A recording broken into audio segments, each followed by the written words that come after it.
प्रिय बाळा, तू ह्या जगात अजून यायचं आहे, पण तुझ्या अस्तित्वाची जाणीव मला रोज नवीन ताकद देते. मी जे वाचते, विचार करते ते तुझ्यासाठीच आहे. हे बघ, आपल्या इतिहासाचे दीपस्तंभ शंकराचार्य, आदिगुरु, त्यानंतर स्वामी विवेकानंद, ज्यांनी अध्यात्माचा विचार आचार सर्व बदलले, यांच्यासारखा विचारी तू व्हावंस. हे वराहमीर, ज्यांचे खगोलशास्त्राचे सिद्धांत आज सर्व मान्य आहे. आर्य चाणक्य, ज्यांची राजनीती आणि अर्थशास्त्रकरण आजही तितकंच प्रभावी आहे. तू यांच्यासारखं चतुर व्हावं.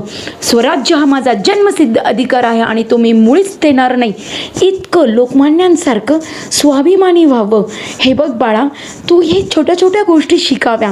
राजगुरू सुखदेव, भगतसिंग यांच्यासारखं देशप्रेम, देशासाठीचं धैर्य आणि महाराजांसारखं स्त्रियांबद्दल सन्मान, याशिवाय राजनीती, चतुराई, अतिशय दूरदृष्टीपणा, याशिवाय विज्ञानामध्ये पुरस्कार मिळवणाऱ्या डॉक्टर अस्मिता चॅटर्जी, यानंतर आपल्या मिसाईल वुमन यांच्यासारखं तू विज्ञानाचीही कास धरावी अशी माझी इच्छा आहे.